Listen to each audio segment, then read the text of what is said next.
One can own something like this as an obsolete caliber pistol, but one can also own something like this.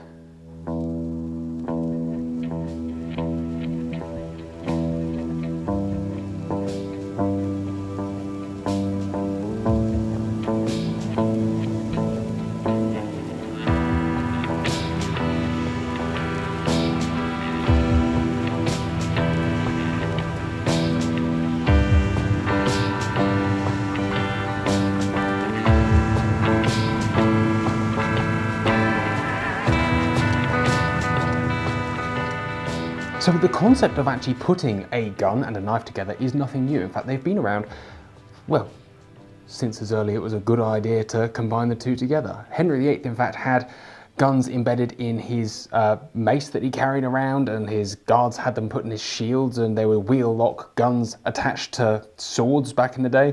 But as time went on, these things got refined. And we have here a couple of later examples of what guns could be. So what we're going to do is we're going to work back in time, if you like. This here is a Belgian pistol made in 1860. This is a De Montier 7mm pinfire. As you can see, it's a pinfire revolver, really nothing special there, and you'll see many of these for not huge money and fairly easy access. But after the 3¼ inch barrel is a 7-inch knife. I must admit, when I first saw this, my eyes lit up because it's quite exciting. Our exposure to pistols in this country is fairly minimal, and as such is our exposure to these things. You know, and I've seen it in books, and I've seen in museums, sort of World War I trench knives, Webleys with knives attached, and pinfire double pistols with sort of flip over blades. But this is something else altogether, isn't it, really? This is actually coming up for auction, and I think it's got a value of £500 to £800, and that is a bargain for what it is. Comes with this lovely little sheath, but as fancy as this is, I mean, you've got the beautiful little lock catch there, so you push this down to open up your loading bay. It is a very finely made pistol, but not a pretty one in the slightest. By comparison, we have this. This is an 180 bore percussion single shot with a slightly more manly sized knife. It's worth saying that this blade on this knife is kind of a butter knife. This one is still very sharp. Where both are made of iron, steel, they are both in a fairly, not bad way, but they have certainly show signs of ages. The beauty of this one is that you've got your grip and your finger loop. That finger loop is also the trigger. So once you've cocked it all the way, put your percussion cap on, you pull the trigger, and that simply drops down.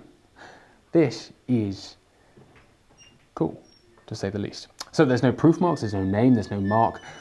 From design, it's most likely German. It is most likely German. It's a double-edged knife, complete double-edged, of 11 inches in total, and that makes this little 7-inch pinfire knife with a beautiful folding trigger. It's really nice, isn't it?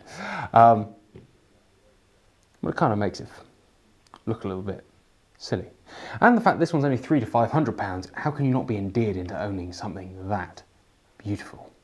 So behind the octagonal barrel, behind the nipple, you have a lovely shell guard there, just to save your hand from any damage. You have polished horn scales. They're a little bit loose, they've shrunken with age. You have a little bit of engraving, although it was really not of the best quality and it is worn off. And one brass pin at the back and one screw at the back there, so you can actually pop these scales off with fair ease, actually. The real reason for this De Montier being more money is not only that it's a little bit cooler in that it's a pinfire revolver as opposed to just a single shot, but the fact that it's made by De Montier. De Montier is a French-Belgian pistol maker, which are, well, gun maker, but were extremely famed for their combination guns. By combination guns, I'm not talking like a drilling, they're mixtures of knives and guns. And if you look hard out there, or don't even look that hard, you'll find some unbelievable examples. You know, gilded gold, twin barrels, twin percussions, all sorts. And actually, if you look into this gun just a little bit more than superficially, you'll notice that the actual quality of build is very nice, as plain as it is. So, that was these two stunning little things. And perhaps we'll do a comprehensive history of the gun knife at some point. But for now, what beautiful pieces of history. Guys, thank you very much for watching. Thank you to Holtz for having us. It's been brilliant. Take care. See you next time.